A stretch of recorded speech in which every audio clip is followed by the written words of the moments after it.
الحمد لله نحمده ونستعينه ونستغفره ونؤمن به ونتوكل عليه ونعوذ بالله من شرور أنفسنا ومن سيئات أعمالنا من يهده الله فلا مضل له ومن يضلل فلا هادي له وأشهد أن لا إله إلا الله وأشهد أن محمدا عبده ورسوله. أما بعد فإن خير الحديث كتاب الله وخير الهدي هدي محمد صلى الله عليه وسلم وشر الأمور محدثاتها وكل محدثة بدعة وكل بدعة ضلالة وكل ضلالة في النار. أما بعد أعوذ بالله السميع العليم من الشيطان الرجيم فقلت استغفروا ربكم إنه كان غفارا يرسل السماء عليكم مدرارا ويمددكم بأموال وبنين ويجعل لكم جنات ويجعل لكم أنهارا. ہر قسم کی تعریفات اللہ مالک الملک کے لیے ہیں جنہوں نے جنات اور انسان کو اپنی بندگی، اپنی پوجا اور اپنی عبادت کے لیے بنایا ہے. جنات اور انسان کی تخلیق کا حقیقی اور بنیادی مقصد یہی تھا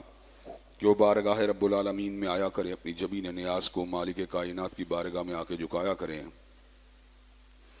اپنے دست سوال کو کبریا کی بارگاہ میں آ کے پھیلایا کریں، اپنی کمر کو حالت رکوع میں اس کی بارگاہ میں آ کے ہم کیا کریں،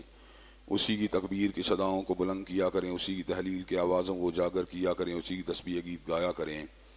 چنانچہ ارشاد ہوا وما خلقت الجن والانس الا لیعبدون، اور میں نے نہیں بنایا جنات اور انسان کو مگر اپنی پوجا، اپنی بندگی اور اپنی عبادت کے لیے. حمد و ثنا کے بعد رب ہا رب گنت اور بے شمار درود و سلام ہوں اس ہستی اقدس و مقدس پر جن کا نام نامی اور اسم گرامی محمد کریم صلی اللہ علیہ وسلم ہے. اللہ تبارک و تعالیٰ نے امام کائنات علیہ الصلوۃ والتسلیم کو اہل کائنات کی ہدایت اور ان کی رہنمائی کے لیے مبعوث فرمایا، اور آپ کی ذات بابرکات کے ذریعے اہل کائنات کی ہدایت اور ان کی رہنمائی کو خوب بندوبست فرمایا. حضرت آقا علیہ السلام چونکہ کائنات کے آخری ہادی الہامی اعتبار سے اور وحی کے اعتبار سے تھے، اس لیے آپ کی ذات اقدس و مقدس میں اللہ نے طرح طرح کی خصوصیات کو ودیعت فرما دیا تھا، اور ان گنت قسم کے کمالات کو آپ کی ذات مقدس کا حصہ بنا دیا تھا. اور ان تمام باتوں سے بڑھ کر یہ کہ میرے آقا کی زندگی میں کوئی صبح ایسی نہیں آئی، کوئی شام اور کوئی رات ایسی نہیں آئی، دکھوں کی کوئی گھڑی اور عشق کا لمحہ ایسا نہیں آیا جب مالک کائنات نے اپنی تائید کو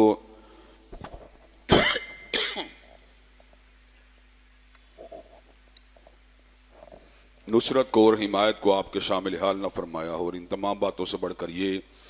کہ عرض کر اپنی آخری کتاب حمید کو سید ولد آدم حضرت محمد کریم صلی اللہ علیہ وسلم کے قلب اطہر پہ نازل فرما دیا تھا. یہ کتاب علم کا، حکمت کا، دانش کا ایک سمندر ہے، اور اس کے اندر ایسے ایسے عناوین موجود ہیں کہ جن عناوین کے اوپر انسان غور کرے اس کی عقل دنگ رہ جاتی ہے. علم کی باتیں، دانائی کی باتیں، حکمت کی باتیں، کامیابی کی باتیں، روشنی کی باتیں، سعادت کی باتیں، اللہ کی رضا کی باتیں اس کتاب میں اللہ نے ہر جگہ سموئی ہوئی ہیں. حضرات گرامی قدر، آج میں اس کتاب کے ایک ایسے اہم موضوع کے ساتھ آپ حضرات کے حوالات کے ساتھ ایسے موضوع کے حوالے سے گفتگو کرنے کے لیے جا رہا ہوں جو موضوع بڑا ہی نایاب ہے، بڑا ہی بیش قیمت ہے. اتنا بیش قیمت ہے، اتنا بیش قیمت ہے کہ اگر اس موضوع کی اتار و چڑھاؤ اور اس کی گہرائیوں کے اندر اترا جائے تو اللہ تبارک و تعالیٰ کے فضل و کرم سے اس کی رحمتوں اور اس کے عنایات کے خزانوں کو انسان اپنے پورے کے پورے وجود کے اوپر طاری کر سکتا ہے. حضرات گرامی قدر، جب انسان غسل کرتا ہے شاور کے نیچے تو جس طرح پانی کے قطرات اس کے اوپر گرتے ہیں تو اس کی ساری میل و کچیل اتر جاتی ہے، اسی طرح آج میں آپ حضرات کے سامنے ایک ایسی راز والی بات کو آپ کے سامنے ہے اس کا انکشاف کرنے کے لیے جا رہا ہوں. اگر آپ کا اس کے ساتھ وابستگی ہو جائے، تعلق ہو جائے تو اللہ تبارک و تعالیٰ کے فضل و کرم سے زندگی کے تمام غموں کی میل و کچیل، پریشانیوں کی میل و کچیل اور مصائب کی میل و کچیل آپ کے وجود سے اللہ کے فضل و کرم سے بالکل ہی اتر جائے گی. حضرات گرامی قدر، دنیا کے اندر ایک عام بات ہے، جب آپ کسی بڑے شخص کی بات کو ٹھکرائیں یا اس کو ٹالیں تو بڑا شخص جو ہوتا ہے آپ کو بھی اس بات کے اوپر ناپسند کرتا ہے. وہ آپ کی اس بات کی وجہ سے اس کے دل میں آپ کے بارے میں منفی خیالات پیدا ہو جاتے ہیں۔ آپ خود ایمانداری سے یہ بات بتلائیے، اگر ایک بیٹا جو والدین کا بڑا ہی تابع دار ہو، والدین اس کے بارے میں دعا گو بھی ہوں گے، نیک تمنائیں بھی کریں گے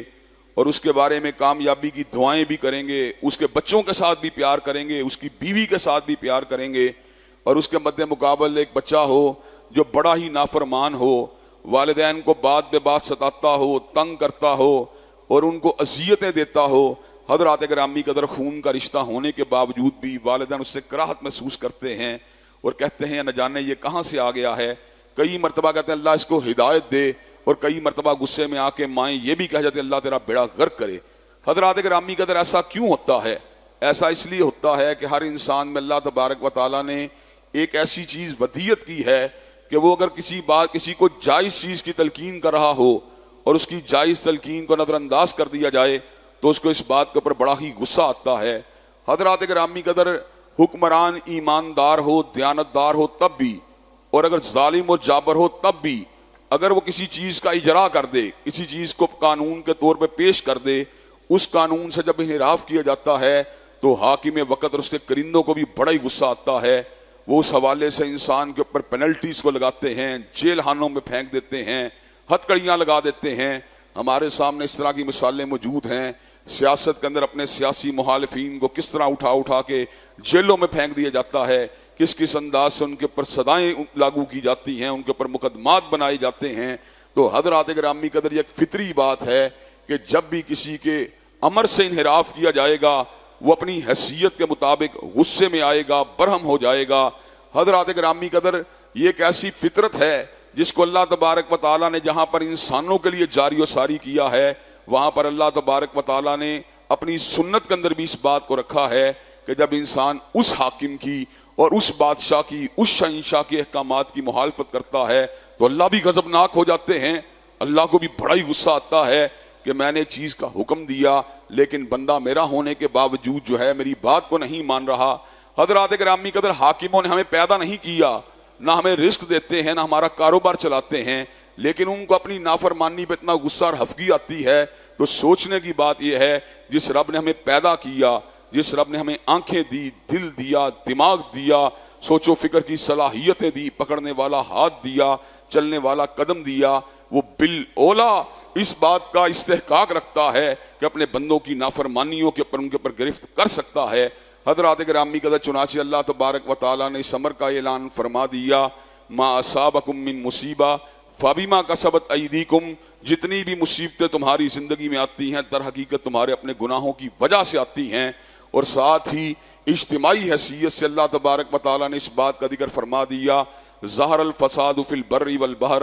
بما کسبت ایدی الناس، خشکیوں اور تریوں میں انسانوں کے نامہ اعمال کی سیاہی نے فساد کو ظاہر کر دیا ہے۔ اللہ تبارک و تعالیٰ نے 14ویں پارے میں سورہ نحل میں ایک ایسی بستی کا ذکر کیا جس کے پاس اللہ کی 3 نعمتیں تھیں۔ داخل کے اندر اطمینان اللہ کی بہت بڑی نعمت ہے، خارج کی ساری نعمتیں موجود ہوں لیکن داخل کے اندر اطمینان نہ ہو انسان بڑا ہی بے چین رہتا ہے۔ اور دوسری بڑی نعمت یہ تھی، خارج میں اللہ نے ان کو امن بھی دے رکھا تھا، جرائم سے بالکل پاک معاشرہ تھا۔ وہ تیسری نعمت ان کے پاس تھی، یاتیہا رزقہا راغدا من کل مکان، ان کا رزق ان کو ہر جگہ سے فراغت مل رہا تھا۔ حضرات گرامی قدر اس بستی نے کیا کیا، فکفرت بانعم اللہ، انہیں اللہ کی نعمتوں کی ناشکری کی، فاذاقہا اللہ لباس الجوع والخوف بما كانوا یصنعون، اللہ تبارک و تعالیٰ نے ان کے اوپر خوف اور بھوک کو مسلط کر دیا۔ اس کا مطلب یہ ہے کہ جس وقت اقوام انفرادی طور کے اوپر یا اجتماعی طور پہ اللہ کی نافرمانی کرتی ہے، کوئی بھی قوم اقوام کرتی ہیں، تو اللہ تبارک و تعالیٰ ان کے اوپر غضبناک ہو کر ان کے اوپر اپنی طرف سے کسی نہ کسی پنشمنٹ کو یا کسی نہ کسی عذاب کو مسلط کر دیتے ہیں۔ ایک مقام پہ اللہ نے اس حقیقت کو بالکل منکشف فرما دیا کہ ذالک بان اللہ لم یک مغیرا نعمتا انعمها علی قوم حتی یغیروا ما بانفسہم، اور ایسا نہیں ہے کہ اللہ بلا سبب کسی قوم سے اپنی کسی نعمت کو چھین لیں۔ اللہ جب بھی اپنی کسی نعمت کو چھینتے ہیں اس کے پس منظر میں انسانوں کی نافرمانیاں ہوتی ہیں، اس کے پس منظر میں انسانوں کی کوتاہیاں ہوتی ہیں، وگرنہ اللہ تبارک و تعالیٰ پتہ کون ہیں، من عمل صالحا من ذکر او انثی وہو مؤمن فلنحینہ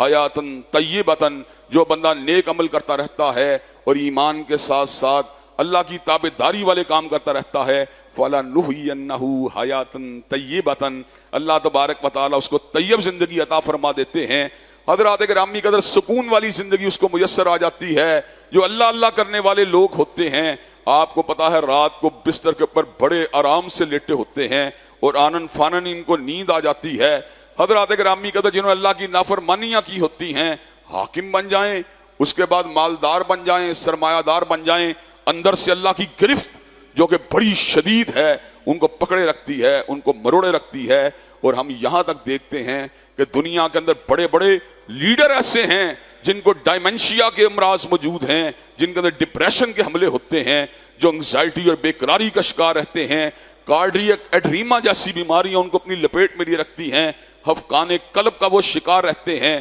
پیلپیٹیشن کے عارضے کے اندر وہ مبتلا رہتے ہیں۔ حضرات گرامی قدر ظاہر میں اگر آپ ان کو دیکھیں، مال بھی موجود ہے، نام بھی موجود ہے، عہدہ بھی موجود ہے، لیکن وہ کیا چیز ہے جو ان کو اطمینان نہیں لینے دیتی، امن نہیں لینے دیتی؟ وہ اللہ تبارک و تعالیٰ کی نافرمانی ہے جو ان کو جکڑ لیتی ہے۔ حضرات گرامی قدر یہ جو جکڑ بندی ہے انسان کے اوپر اپنے گناہوں کی وجہ سے، اس جکڑ بندی کو توڑنا کوئی آسان کام نہیں۔ دنیا داری کا معاملہ ہو رشوت چل جائے گی، دنیا داری کا معاملہ ہو سفارت چل جائے گی، دنیا داری کا معاملہ ہو تو زور ازمائی چل جائے گی، لیکن وہاں پہ کیا کیا جائے کہ ان القوت للہ جمیعا، ساری قوتیں تو اسی کے پاس ہیں، اور مال للہ خزائن السماوات والارض، سارے خزانوں کا مالک بھی تو وہی ہے۔ اور ہماری اوقات کیا ہے کہ ہم اس کو زور زبردستی کے ساتھ نیگیٹو زندگی گزارتے گزارتے اس کو اپنی مدد کے اوپر آمادہ و تیار کر لیں۔ اور یہ اللہ تعالیٰ کی بڑی مہربانی ہے کہ اللہ تبارک و تعالیٰ گناہوں کے باوجود بھی ہمیں زندہ رکھے ہوئے ہے۔ اگر اللہ ہمارے گناہوں کی حقیقی پکڑ کرے تو حضرات گرامی قدر زمین کے اوپر کوئی انسان چلتا پھرتا نظر نہ آئے۔ حضرات گرامی قدر کئی مرتبہ ایسا بھی ہوتا ہے کہ انسان گناہ گار ہوتے ہیں، انسان خطا کار ہوتے ہیں، لیکن اللہ تبارک و تعالیٰ ان کو مہلت دے رہے ہوتے ہیں۔ اس موقع پہ انسان کے ذہن میں کئی مرتبہ یہ خیال آ جاتا ہے کہ کیا مسئلہ ہے کہ میں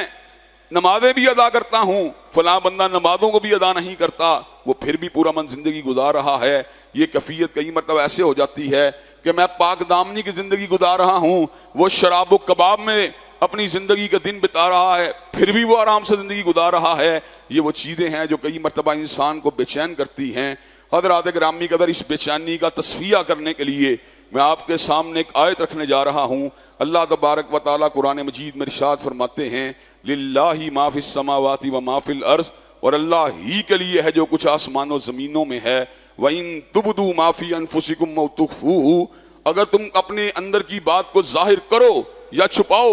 یحاسبکم بہ اللہ، اللہ کو پتہ ہوتا ہے تم کس ڈگر پہ جا رہے ہو۔ پھر اللہ تبارک و تعالیٰ کیا وجہ ہے، کوئی پکڑا گیا، کوئی چھوڑ دیا گیا، تو اللہ تبارک و تعالیٰ جواب دیتے ہیں اور کمال دیتے ہیں۔ کہا بادشاہ میں ہوں کہ تم فَيَغْفِرُ لِمَنْ يَشَاءُ وَيُعَذِّبُ مَنْ يَشَاءُ واللہ علی کل شیء قدیر، میں جس کو چاہوں چھوڑ دوں، جس کو چاہوں پکڑ لوں، میں ہر چیز کے اوپر قدرت رکھتا ہوں۔ اس لیے انسان کو چھوٹے سے چھوٹے گناہ کرنے سے پہلے اس بات کو اپنے ذہن کے اندر بٹھا لینا چاہیے کہ میرا چھوٹا سے چھوٹا گناہ بھی میری پکڑ کا سبب بن سکتا ہے، اور کسی کے بڑے گناہ کے اوپر اگر کسی کو عارضی طور پہ مہلت ملی ہوئی ہے تو اس میں اللہ کی کوئی حکمت ہے۔ اللہ جب چاہے اس کو بھی پکڑ سکتا ہے، اور اگر اس کو طول ہی دیا جا رہا ہے تو اس میں بھی اللہ کی کوئی حکمت ہے۔ عین ممکن یہ ہے کہ وہ ہلاکت کی کسی وادی میں گرنے جا رہا ہو، اور حضرات گرامی قدر اگر پھر بھی ڈیل دیا جا رہا ہے تو کوئی پتہ نہیں آخرت کے عذاب اکبر کے لیے اس کو حقدار بنا رہا ہو۔ حضرات گرامی قدر چنانچہ اللہ کی پکڑ سے ہر وقت گھبراتے رہنا چاہیے، اللہ کی گرفت سے کبھی بھی بے نیاز نہیں ہونا چاہیے۔ یہ جو گناہوں کا اور نافرمانیوں کے اثرات ہماری زندگی میں مرتب ہوتے ہیں، پتہ یہ کتنے سنگین ہیں، یہ اتنے سنگین ہیں کہ خطیب منبر رسول کے پر موجود ہوتا ہے، اور حضرات گرامی قدر خطبہ کے اندر اگر اللہ تبارک و تعالیٰ کی مدد اس کے شامل حال نہ ہو اور اللہ اس کے گناہوں کی پکڑ کرنا چاہیں تو اللہ کی قسم وہ ایک لفظ بھی خطبے کا آپ کے سامنے ادا نہیں کر سکتا۔ سید العرب والعجم امام المتقین والابرار حضرت اشرف الانبیاء والمرسلین حضرت خاتم النبیین منبر مبارک پہ جلوہ افروز ہوتے تھے تو یہ الفاظ کہتے تھے نعوذ باللہ من شرور انفسنا ومن سیئات اعمالنا. اللہ میں اپنے نفوس کی شرارتوں سے آپ کی پناہ چاہتے ہیں. اللہ ہم اپنے نفوس کی شرارتوں سے آپ کی پناہ چاہتے ہیں. وَمِن سَيِّئَاتِ أَعْمَالِنَا اور اعمال کے نتائج سے ان کی عقوبت سے آپ کی پناہ چاہتے ہیں. حضرات گرامی قدر اس کا مطلب یہ ہے کہ انسان کی زندگی میں اگر گناہوں کی پکڑ آ جائے معمولی سے معمولی پکڑ تو انسان کے لیے سروائیول جو ہوتا ہے بڑا ہی مشکل ہو جاتا ہے. حضرات گرامی قدر اتنے طاقتور بادشاہ جو ہر بندے کے ذہن کے اوپر تصرف فرما رہا ہے, دل پہ تصرف فرما رہا ہے, اموال پہ تصرف فرما رہا ہے, جسم و جان پہ تصرف فرما رہا ہے, اتنے طاقتور بادشاہ کی گرفت سے بچنا وہ میری اوقات کیا ہے, میری حقیقت و حیثیت کیا ہے. میں تو ساری رات بھی اگر اس کی بندگی کرتا رہوں تو مجھے صبح کے وقت بھی اپنی جو ہے بندگی کے قبول نہ ہونے کے اوپر جو ہے غور و فکر کرنا چاہیے اور اپنی نیت کی اصلاح پہ توجہ دینی چاہیے. اللہ نے مومنین کی شان بیان کی, کانو قلیلا من اللیل ما یہجعون, وہ ساری رات جاگا کرتے تھے اور جب صبح کا وقت آتا تھا تو پتہ کیا کیفیت ہوتی تھی, وبالاسحار ہم یستغفرون, صبح کے وقت ان کی آنکھوں سے آنسو گر رہے ہوتے تھے, وہ مغفرت کے طلبگار ہوتے تھے کہ اللہ ہماری خطاؤں کو معاف کر دے, ہمارے گناہوں کو معاف کر دے. اور ہماری راتیں فلموں کو, گندے پروگراموں کو دیکھنے میں گزرتی ہیں, لیکن اس کے باوجود بھی غرور پارسائی کے اندر اور ہر بڑے سے بڑے گناہ کو چھوٹا گناہ تصور کر کے ہم اپنے گندے اعمال کو جاری و ساری رکھے ہوئے ہوتے ہیں. حضرات گرامی قدر یہ جو گناہوں کی پکڑ ہے اتنی بڑی اور الحقیقت ہے کہ اللہ تبارک و تعالیٰ کے حبیب نے جب سید الاستغفار سے متعارف کروایا تو اس میں یہ الفاظ بھی بتلائے, اعوذ بک من شر ما صنعت, اللہ میں پناہ چاہتا ہوں چیز کے شر سے جو میں نے ماضی میں گناہ کیے ہیں. حضرات گرامی قدر اس کا مطلب یہ ہے کہ انسان کے گناہ اس کے اوپر جو ہے حاوی ہو جاتے ہیں, وہ ڈپریشن کو لے کے آتے ہیں, مالی نقصانات کو لے کے آتے ہیں, اور گھر کے اندر ناچاکیوں کو لے کے آتے ہیں, عزت اور وقار کے اوپر حملہ آور ہو جاتے ہیں, صحت کے اوپر حملہ آور ہو جاتے ہیں, قوت کلام کے اوپر, قوت بیان پہ حملہ آور ہو جاتے ہیں, تخیلات پہ حملہ آور ہو جاتے ہیں. حضرات گرامی قدر اللہ تبارک و تعالیٰ کی اس گرفت سے بچنے کا کیا طریقہ ہونا چاہیے. اللہ تبارک و تعالیٰ نے کمال بات کی, جہاں پہ گناہوں کو مصائب کا سبب اول کے طور پہ ذکر کیا, سبب حقیقی کے طور پہ ذکر کیا, وہاں پر اس امر کا بھی اعلان فرما دیا, یا عبادی الذین اسرفوا علی انفسہم لا تقنطوا من رحمت اللہ ان اللہ یغفر الذنوب جمیعا. اے میرے بندو جو اپنی جانوں کے اوپر ظلم کر چکے ہو, میری رحمت سے نا امید نہیں ہونا, میں سارے کے سارے گناہوں کو معاف کر دیتا ہوں. اللہ تبارک و تعالی آپ کیسے گناہوں کو معاف کرتے ہیں؟ اللہ تبارک و تعالی ارشاد فرماتے ہیں, سورہ فرقان میں 3 کبیرہ گناہوں کا ذکر کیا, شرک کا ذکر کیا, قتل کا ذکر کیا اور زنا کا ذکر کیا, اور کہا جو یہ کام کرے گا جہنم کے اندر پھینک دیا جائے گا. اللہ یہ کام کرنے کے بعد بھی کیا دروازے کھلے ہیں؟ کہا الا من تاب وآمن وعمل عملا صالحا فاولئک یبدل اللہ سیئاتہم حسنات. جو ان گناہوں کے بعد توبہ کو لے کے آئے, ایمان کو لے کے آئے, عمل صالح کو لے کے آئے, میں اس کے گناہوں کو معاف ہی نہیں کروں گا بلکہ گناہوں کو نیکیوں کے ساتھ تبدیل فرما دوں گا. حضرات گرامی قدر اللہ تبارک و تعالی جہاں پر سب سے بڑے حاکم اور حقیقی حاکم ہیں, جن سے بڑا حاکم کا روئے زمین پر تصور ہی موجود نہیں, روئے زمین کا ہر حاکم جو ہے محتاج ہے, لیکن میرا اللہ جو ہے وہ بے نیاز ہے. حضرات گرامی قدر آپ کو ایک واقعہ بتلاؤں گا جس سے آپ کو اللہ کی کبریائی کا تھوڑا سا اندازہ ہوگا. یہ 2016 کی بات ہے. مجھ سے سفارت خانے نے رابطہ کیا سعودی عرب کے اور کہا آپ خادم الحرمین شریفین جو ہیں ان کے ضیوف کے طور پر جو ایک وفد جاتا ہے اس کے اندر آپ کا بھی نام شامل ہوگا. میں نے کہا چلو, اللہ تبارک و تعالیٰ جو ہیں عمرے کی سعادت دینے والے ہیں. بڑی خوشی تھی. وہاں پر پہنچے تو عام طور پر جو ضیوف خادم حرمین شریفین ہوتے ہیں ان کی خادم الحرمین شریفین سے ملاقات کوئی یقینی بات نہیں ہوتی, بلکہ اس بات کے امکانات موجود ہوتے ہیں کہ ان کے نمائندگان آپ کو ڈیل کرتے رہیں، کوئی امام صاحب سے ملاقات ہو جائے، کسی وزیر سے ملاقات ہو جائے، لیکن وہاں 2-4 دن قیام کے بعد اخبار میں خبر پڑھنے کو ملی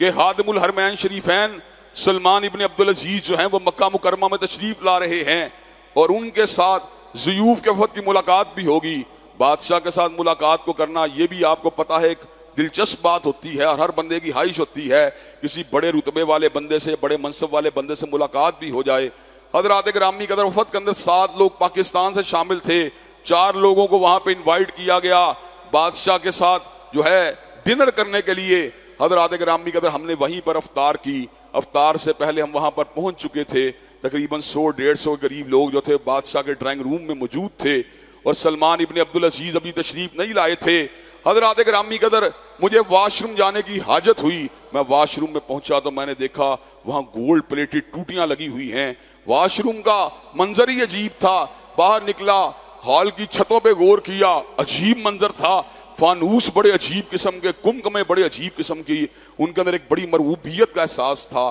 اس کے بعد جناب افطاری ہوئی تو اس کے بعد جو سلمان ابن عبدالعزیز تھے وہ وہاں تشریف لا چکے تھے۔ ہم نے جس مصلی پہ نماز ادا کی عین بیت اللہ جو تھا اس کے اوپر سے نظر آ رہا تھا، سیدھا بیت اللہ کے مطاف کے اندر ہماری نظر جا رہی تھی۔ حضرات گرامی کا ڈنر کا وقت آیا، ڈنر کی ٹیبل کے اوپر جو لوگ تھے وہاں پر موجود تھے 100-150، کنگ سلمان ابن عبدالعزیز درمیان میں بیٹھے ہوئے تھے۔ حضرات گرامی قدر بڑا ہی پروقار اور بڑا ہی زبردست وہاں پہ بوفے ڈنر تھا۔ اس ڈنر سے جس وقت فارغ ہو کے ہم بادشاہ سے ملنے لگے، بادشاہ کو جو تھے اپنے مہمانوں کو الوداع کرنے کے لیے ہر ایک سے مصافحہ کر رہے تھے، تو یکلخت میری نگاہ جو تھی ان کی لاٹھی کے اوپر پڑی، انہوں نے لاٹھی تھامی ہوئی تھی۔ میرے ذہن میں یہ خیال آیا ایک زمین کا بادشاہ ہے جو لاٹھی کے سہارے کا محتاج ہے، اور ایک آسمان کا بادشاہ ہے جس نے پوری کائنات کو تھاما ہوا ہے۔ حضرات گرامی قدر یہ سوچ کے اوپر ایک اثرات تھے، لیکن کے اثر، بلڈنگ کی ڈیکوریشن کے اثر نے میرے دل و دماغ کے اوپر ایک مرغوبیت کی کیفیت کو طاری کیا ہوا تھا۔ لیکن مجھے نہیں پتا تھا کہ اللہ تبارک و تعالیٰ ایک ایسے منظر کو دکھلانے کے لیے جا رہے ہیں جو منظر اس ساری مرغوبیت کو زائل کر دے گا۔ حضرات گرامی قدر نمائندہ جو خادم الحرمین شریفین کا ضیوف کے اوپر جو ان کا انچارج تھا، اس نے کہا آج آپ کو کلاک ٹاور کے اوپر لے کے جانا ہے۔ کلاک ٹاور کے بہت بڑی رصد گاہ بنی ہوئی ہے جس سے اجرام سماویہ کی حرکات کا جائزہ لیا جاتا ہے، ان کے حجم کا جائزہ لیا جاتا ہے۔ آپ کو یہ بات کا پتہ ہونا چاہیے کہ سورج جو ہے وہ زمین سے کئی لاکھ گنا بڑا ہے اور کئی لاکھ درجے سینٹی گریڈ اس کے مرکز کا ٹمپریچر ہے، اور اس کی سطح کا ٹمپریچر جو ہے وہ 6000 درجے سینٹی گریڈ ہے۔ حضرات گرامی قدر کلاک ٹاور کے پر جب ہم پہنچے تو بڑی بڑی دوربینیں وہاں پر موجود تھیں جن میں حرکت کرنے کی بڑی عجیب صلاحیت تھی۔ 2-2 3-3 فٹ دائیں سے حرکت، بائیں سے حرکت، 3-3 4-4 فٹ اوپر نیچے حرکت، بہت بڑی بڑی دوربینیں لگی ہوئی تھیں۔ ان دوربینوں کے اندر حرکت کرنے کے ساتھ اجرام سماویہ کی تصویر کھینچنے کے بعد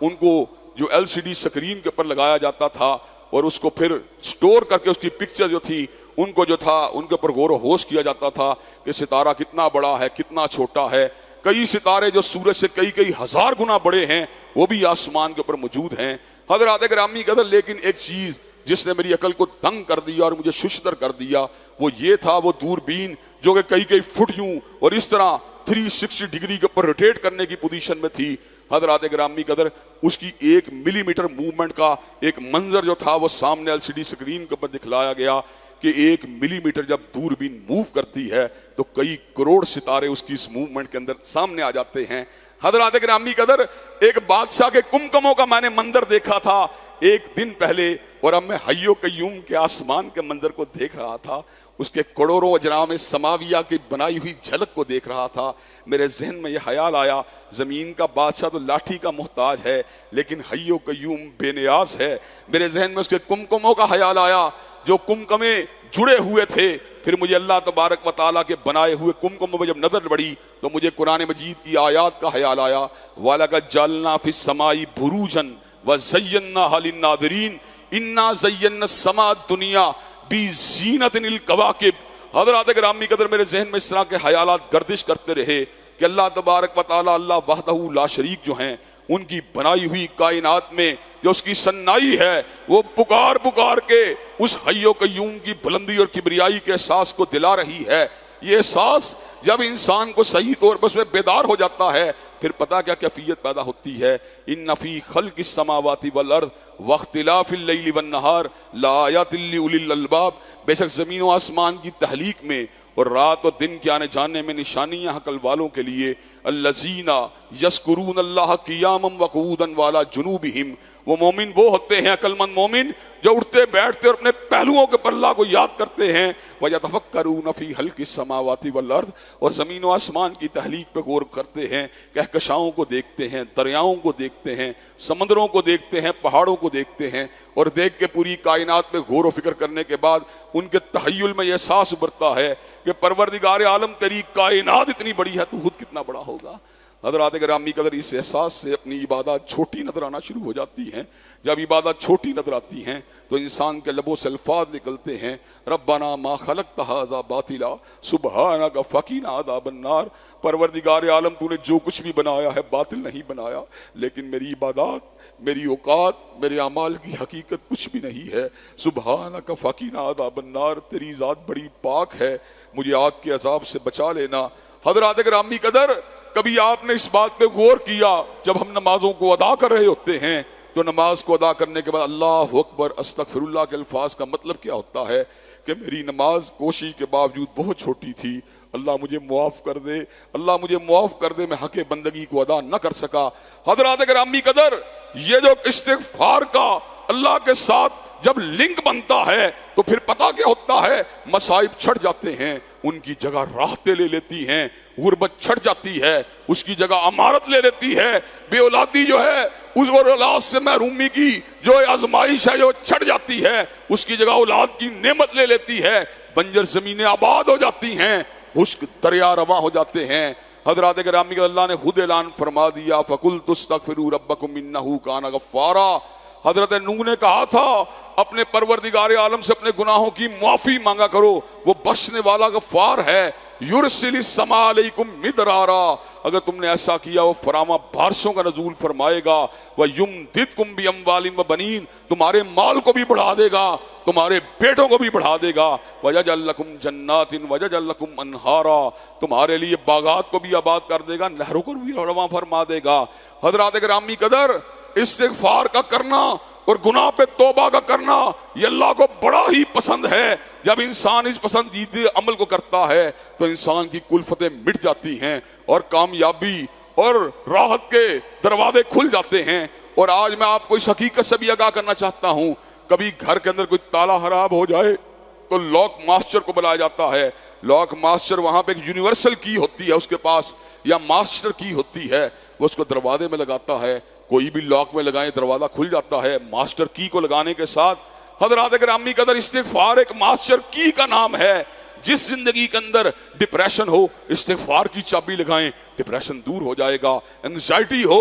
استغفار کی چابی لگائیں، دور ہو جائے گی۔ غربت ہو، استغفار کی چابی لگائیں، دور ہو جائے گی۔ بیماری ہو، استغفار کی چابی لگائیں، دور ہو جائے گی۔ حتیٰ کہ جادو شیطانی اثرات نے انسان کو پکڑ لیا ہو، استغفار کی چابی لگائیں، انسان کو نجات مل جائے گی۔ حضرات گرامی قدر، چنانچہ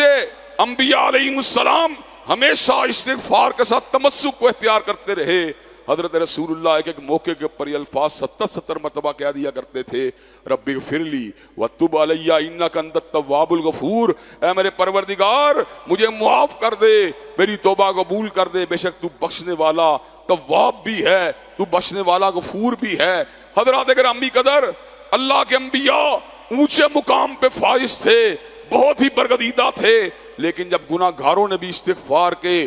راستے کو اختیار کیا، اللہ نے ان کی زندگیوں کے اندر بھی آسانیوں کشادگیوں کو پیدا فرما دیا۔ حضرات گرامی قدر، 100 انسانوں کا قاتل جہنم کے راستے پہ چل چکا تھا، لیکن وہ کیا چیز تھی جس نے اس کو جنت کے قریب کر دیا؟ وہ توبہ کا سفر تھا۔ کفل جو تھا وہ ہلاکت کے راستے پہ چل چکا تھا، وہ کیا چیز تھی جس نے اس کے لیے راحت کے راستوں کو کھول دی؟ وہ توبہ کا راستہ تھا۔ حضرت شبیبہ غامدیہ جب برائی کے ارتکاب کے بعد اعتراف جرم کر کے خود بارگاہ رسالت مآب میں حاضر ہوئیں تو آقا نے بچے کی ولادت تک انتظار کرنے کا حکم دیا۔ پھر آئیں، کہا اس وقت تک اس کو میں تمہیں سنسار نہیں کر سکتا جب تک تم اس بچے کو جو ہے ٹھوس غذا کے اوپر نہ لگاؤ۔ چند مہینے کے بعد آئی، بچے کے ہاتھ میں روٹی کا نوالا تھا، زمین کے اوپر شبیبہ کو گھاڑا گیا، اس کے وجود کے اوپر پتھروں کو مارا گیا، ایک خون کا فوارہ نکلا، خالد بن ولید کے کپڑوں پہ پڑا۔ حضرت خالد نے کہا عورت ناپاک تھی، جاتے جاتے مجھے ناپاک کر گئی ہے۔ حضرت رسول اللہ صلی اللہ علیہ وسلم نے ارشاد فرمایا، حضرت رؤوف و رحیم نے ارشاد فرمایا، شبیبہ نے ایسی توبہ کی ہے، ایسی توبہ کی ہے کہ 70 گناہگاروں، ایک روایت کے مطابق اور دوسری روایت کے مطابق مدینہ کے سارے گناہگاروں کو تقسیم کر دیا، اللہ سب کی توبہ کو قبول فرما لے گا۔ حضرات گرامی قدر، ہم سب کو توبہ کی ضرورت ہے۔ اگر ہم توبہ استغفار کے راستے کو اختیار کریں گے تو انشاءاللہ اللہ تبارک و تعالیٰ دنیا میں بھی راحتوں کو پیدا کر دے گا اور آخرت کی راحتوں کو بھی ہمارا مقدر بنا دے گا۔ آخر میں خود اللہ کی بارگاہ میں ملتجی ہو کے یہ بات کہنا چاہتا ہوں، ہم سب کی طرف سے آپ کو شامل کرتے ہوئے کہ ربنا ظلمنا انفسنا وَإِن لَّمْ تَغْفِرْ لَنَا وَتَرْحَمْنَا لَنَكُونَنَّ مِنَ الْخَاسِرِينَ لَا إِلَٰهَ إِلَّا أَنتَ سُبْحَانَكَ إِنِّي كُنتُ مِنَ الظَّالِمِينَ رَبَّنَا اغْفِرْ لَنَا ذُنُوبَنَا وَإِسْرَافَنَا فِي أَمْرِنَا وَثَبِّتْ أَقْدَامَنَا وَانصُرْنَا عَلَى الْقَوْمِ الْكَافِرِينَ رَبِّ اغْفِرْ وَارْحَمْ وَأَنتَ خَيْرُ الرَّاحِمِينَ رَبَّنَا اغْفِرْ لِي وَلِوَالِدَيَّ وَلِلْمُؤْمِنِينَ يَوْمَ يَقُومُ الْحِسَابُ وآخر دعوانا ان الحمد للہ رب العالمین۔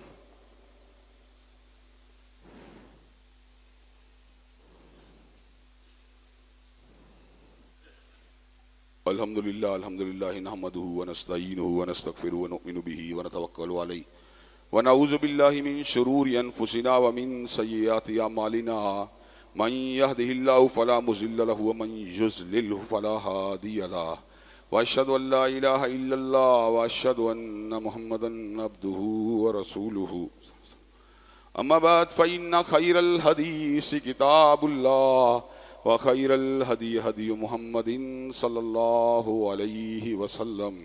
وشر الامور محدثاتها وكل محدثة بدعة وكل بدعة ضلالة وكل ضلالة في النار۔ حضرات گرامی قدر، انسان کی زندگی میں آنے والے مصائب کا تعلق توبہ جو ہے اسے گناہوں کے ساتھ ہے، اور گناہوں کے اثرات بس سے نجات حاصل کرنے کے لیے ہر انسان کو توبہ استغفار کرنے کی ضرورت ہے۔ توبہ کی کچھ شرائط ہیں کہ انسان کو اپنے گناہ پہ ندامت ہو، انسان آئندہ نہ کرنے کا پختہ عزم کرے اور اپنی زبان سے الفاظ ادا کرے جس میں توبہ اور استغفار کے الفاظ موجود ہوں اللہ کی بارگاہ میں آ کے، اور گناہ کا تعلق حقوق انسانی کے ساتھ ہو تو پھر انسان سے بھی اپنے گناہ کی اور اپنی غلطی کی معافی مانگنی چاہیے تاکہ حقوق العباد کے حوالے سے بھی عند اللہ جو ہے انسان سرخرو ہو سکے۔ حضرات گرامی قدر، اس کے ساتھ ساتھ میں آپ کی توجہ ایک اہم ایشو میں مبذول کروانا چاہتا ہوں۔ کئی ایسے اہم واقعات ہوتے ہیں جن میں آپ کے ساتھ چونکہ میرا تعلق ایک فیملی کی نوعیت کا اور ایک بھائی چارے کی نوعیت کا ہے تو اس حوالے سے میں آپ کو آگاہ کرتا رہتا ہوں۔ حضرات گرامی قدر، اس چیز جس کے بارے میں آپ حضرات کے سامنے اپنی رائے کو رکھنے جا رہا ہوں اس کا تعلق در حقیقت علماء کی سکاحت کے ساتھ ہے، اور علماء کے اگر سکاحت مجروح ہو جائے تو حضرات گرامی قدر ان کا بیان غیر مؤثر ہو جاتا ہے۔ حضرات گرامی قدر، آپ کو اس بات کا اچھی طرح پتہ ہے جب بھی اس ملک کے اندر کسی مدرسے پہ حملہ کیا گیا یا مسجد پہ حملہ کیا گیا یا شاعر دین کی پاسداری کا مسئلہ آیا تو الحمدللہ آپ کے اس گناہ گار بھائی اور بیٹے نے ہمیشہ ان اداروں کے حق میں اپنی آواز کو اٹھایا، اور جب بھی کبھی حقوق انسانی کو پامال کرنے کی کوشش کی گئی میں نے اللہ تبارک و تعالیٰ کے فضل و کرم سے اپنی جملہ صلاحیتوں کو حقوق انسانی کے حصول کے لیے صرف کیے رکھا۔ حضرات گرامی قدر، ایک عرصہ پیشتر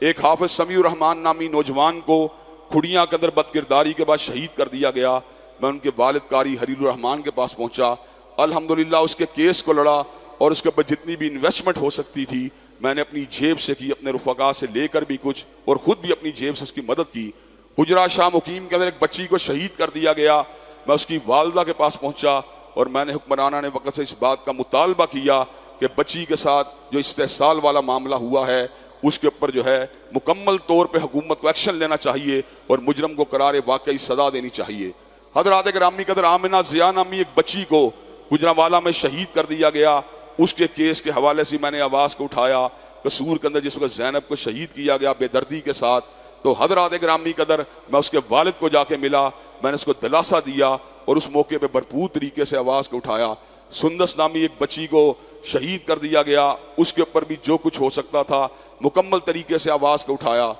ڈاکٹر عافیہ صدیقی ایک عرصے سے امریکہ کی قید میں ہیں، جب بھی کوئی ایسا مسئلہ آیا الحمدللہ کوئی ریلی کی بات ہوئی، احتجاج کی بات ہوئی، اگرچہ یہ احتجاج حکمرانوں کے ضمیروں کو جگانے کے لیے کافی نہیں، لیکن الحمدللہ میں نے ڈاکٹر عافیہ صدیقی کے مسئلے کو بھرپور طریقے سے اٹھایا اور اس مسئلے کے اوپر ہمیشہ ان کی فیملی کو بھی تعاون کی یقین دہانی کروائی، حتیٰ کہ ان کی سسٹر ڈاکٹر فوزیہ صدیقی میرے گھر میں میری اس حوالے سے شکریہ ادا کرنے کے لیے بھی تشریف لائیں۔ حضرات گرامی قدر، غزہ کا مسئلہ ہو یا فلسطین کا مسئلہ ہو، میں نے ہمیشہ مظلوموں کا ساتھ دیا۔ حضرات گرامی قدر، چند دن پہلے اس بات کی اطلاع ملی کہ تاندلے والا کے اندر ایک معصوم بچے کے ساتھ بدکرداری کا ارتکاب کیا گیا ہے اور ایک عالم دین مولانا ابو بکر معاویہ کو اس کا ذمہ دار قرار دیا گیا ہے۔ حضرات گرامی قدر، یہ بات بڑی ہی تکلیف کا باعث تھی۔ ہمارے دل میں کبھی بھی کسی بدکردار کے بارے میں مثبت تخیلات نہیں آ سکتے۔ میں اس مسئلے کے اوپر خاموش تھا کہ ایک بندے کا اس مسئلے کے اندر کیا ساتھ دیا جائے جبکہ وہ بدکردار آدمی ثابت ہو رہا ہو یا اس کے بارے میں بدکرداری کی تہمتیں لگ رہی ہوں۔ حضرات گرامی قدر، چند دن وہ پولیس کی کسٹڈی میں رہے لیکن کوئی ڈی این اے رپورٹ سامنے نہیں آئی اور کوئی ایسا طریقہ ضابطہ سامنے نہیں آیا جس سے یہ بات ثابت ہوتی ہو کہ مولانا ابو بکر معاویہ جو ہیں اس کیس کے اندر مجرم ہیں۔ اس بات کے اوپر مجھے تشویش ہوئی۔ اہل علاقہ بھی مجھے بار بار یہ بات کہتے رہے کہ حافظ صاحب آپ اس علاقے کے اندر انٹیروگیٹ کرنے کے لیے آئیں۔ حضرات گرامی قدر، میں نے مولانا عبدالرشید جادی کو فون کیا، میں کہا مولانا اس واقعے کی حقیقت کیا ہے؟ مولانا نے کہا فقط ایک الزام ہے، ہوا یہ تھا کہ بچہ مولانا کے پیر دبا رہا تھا جس طرح فین فالوئنگ کے اندر، تو باپ جس وقت وہاں پہ پہنچا، لڑائی جھگڑے سے بات یہاں تک پہنچی کہ بات کے جو ہے تلخی کے اوپر بات بڑھتی بڑھتی جو ہے گھون سے مکوں تک جا پہنچی، تو اس موقع کے اوپر بعد میں ایک ایف آئی آر کٹوائی گئی جس کے اندر مولانا کے اوپر بدفعلی کا الزام لگایا گیا۔ حضرات گرامی قدر، معاملہ مبہم تھا، واضح نہیں تھا۔ حضرات، میں مزید تحقیق کرتا رہا۔ جس گھر میں یہ واقعہ رونما ہوا اس گھر کی مالکن سے بھی میں نے گفتگو کی، حتیٰ کہ میں نے اس بات کو ضروری محسوس کیا کہ بچے کے والد کے ساتھ بھی رابطہ کیا جائے۔ میں نے بچے کے والد سے رابطہ کیا تو بچے کے والد نے کہا حافظ صاحب یہ واقعہ میں آپ کو یہاں پہ نہیں سنا سکتا بلکہ آپ کو تاندلے والا آنا پڑے گا۔ حضرات گرامی قدر، میں نے کہا اگر کسی مظلوم انسان کی حمایت کے لیے تاندلے والا بھی جانا پڑے تو اس میں کون سے حرج کی بات ہے؟ یہ پچھلی جمعرات کا واقعہ ہے۔ میں باقاعدہ اس بچے کے والد کی انویٹیشن کے اوپر وہاں پر تاندلے والا پہنچا تو انہوں نے وہاں پر ایک جگہ پر جو مقصود بٹ صاحب وہاں پہ امن کمیٹی کے ذمہ دار تھے، ان کے ڈیرے کے اوپر مجھے مدعو کیا ہوا تھا۔ الحمدللہ اللہ تبارک و تعالی جو ہے اس کے ہر کام میں حکمت ہوتی ہے۔ اگر میں پرائیویٹلی اس کے باپ سے ملاقات کرتا تو شاید باتیں عجیب طریقے سے منظر عام کے پر آتی، لیکن میں نے اس جگہ پر جہاں کئی لوگ موجود تھے میں نے استفسار کیا کہ آپ یہ بات بتلائیں کہ واقعے کی حقیقت کیا ہے۔ اگر آپ یہ بات کہتے ہیں اور یہ رب کا قرآن میرے پاس موجود ہے جس سے بڑی شہادت کائنات کے اندر کوئی بھی موجود نہیں ہے، میں نے ان سے کہا آپ یہ بات بتلائیں کہ آپ کے بچے کے ساتھ کوئی برائی ہوئی ہے تو ہماری ہمدردیاں آپ کے ساتھ ہیں۔ حضرات گرامی قدر، جب بدکرداری کو ڈینائی کیا گیا اور اس موقع پہ یہ بات کہی گئی کہ حافظ صاحب یہاں بدکرداری کا واقعہ نہیں ہوا، تو میں نے کہا پھر جو مولانا نے آپ کے ساتھ بد تہذیبی کی ہے یا بدتمیزی کی ہے اس کے اوپر آپ مولانا کو معافی دے دیں۔ حضرات گرامی قدر، میڈیا جو اس مسئلے کے اندر بے ایمانی کر رہا ہے وہ معافی کو بدکرداری کی معافی کے ساتھ جوڑ رہا ہے، جبکہ اس کا تعلق جو ہے اس بات کی معافی کے ساتھ ہے جو باپ کے ساتھ جو مولانا کی تلخی ہوئی تھی۔ حضرات گرامی قدر، میں وہاں تنہا موجود نہیں تھا، وہاں پر 40-50 لوگ موجود تھے جو اس واقعے کے عینی شاہد ہیں، لیکن ایک لابی جو صحابہ کرام کی گستاخ ہے اور ایک لابی جو ختم نبوت کی دشمن ہے وہ میری الکار کو جانتی ہے اور میرے نظریات کو جانتی ہے۔ میں نے ہمیشہ پاک دامنی اور طہارت کی جنگ لڑی ہے، اور آپ کو پتا ہے یہ 2-2 ٹکے کے چینل جو ہر بندے کے اوپر بک جاتے ہیں اور ان کی 2 ٹکے کی اوقات نہیں ہے، واقعات کو ہٹا کر سیاق و سباق سے بیان کرتے ہیں۔ یہ واقعہ ذکر نہیں کر رہے جو میں نے وہاں پہ گفتگو کی، میں نے وہاں پہ گفتگو کی اللہ کے فضل و کرم سے، اور وہاں پہ میں نے یہ بات برملا طور پہ کہی، باپ موجود تھا۔ میں نے کہا جب آپ نے یہ بات کہی ہے کہ بدکرداری کا واقعہ نہیں ہوا تو آپ مولانا کو ریلیف دیں، اور اگر بدکرداری کا واقعہ ہوا ہے تو ہمیں بتلایا جائے، ہم آپ کے ساتھ ہیں۔ حضرات گرامی قدر، بات بالکل واضح ہے، ہماری ہمدردیاں کبھی مجرم کے ساتھ نہیں ہو سکتی۔ میں وہاں سے آ گیا، اس کے بعد باپ نے مجسٹریٹ کی عدالت میں جا کے میرے آنے کے 1-2 دن کے بعد باقاعدہ خود جا کے مجسٹریٹ کی عدالت میں یہ بات کہی کہ ایسا واقعہ رونما نہیں ہوا، غلط فہمی کی بنیاد پر یہ ساری بات رونما ہوئی ہے۔ حضرات گرامی قدر، رائی کا پہاڑ بنانے والے آج ہم کو وہ لوگ جو عمل قوم لوط کے حامی ہیں، اور وہ لوگ جو اس ملک کے اندر نکاح کے بغیر زندگی گزارنے کے حامی ہیں، میرا جسم میری مرضی کے نعرے لگانے والے ہیں، آج ہم پہ اس بات کی تہمت دھرنا چاہتے ہیں کہ ہم نے ایک عمل قوم لوط میں مبتلا مولوی کو جناب اس عمل کے باوجود بچا لیا۔ لعنت ہو اس شخص کے اوپر جو بد کرداری کی حمایت کرے۔ لیکن میں تمہیں آج یہ بات بتلا دینا چاہتا ہوں، اور جھوٹے الزام لگانے والوں میں تمہیں یہ بات بتلانا چاہتا ہوں، اللہ شدید العقاب ہے، اللہ سریع الحساب ہے، اس کے یہاں پر بڑی شدید پکڑ ہے۔ اور جیو والو سن لو، 2 ٹکے کے اوپر اپنے ضمیروں کو بیچنے والوں اور حقائق کو مسخ کرنے والوں، تم سمجھتے ہو ہمیں بلیک میل کر لو گے؟ اللہ کے فضل و کرم سے میرے باپ کی زبان بھی کبھی حق بات کے حوالے سے اس نے اپنے سر کو نہیں جھکایا۔ انشاءاللہ جب تک میں بھی زندہ ہوں حق بات کرتا رہوں گا، کبھی اپنے سر کو جھکانا گوارا نہیں کروں گا۔ حضرات گرامی قدر، مولانا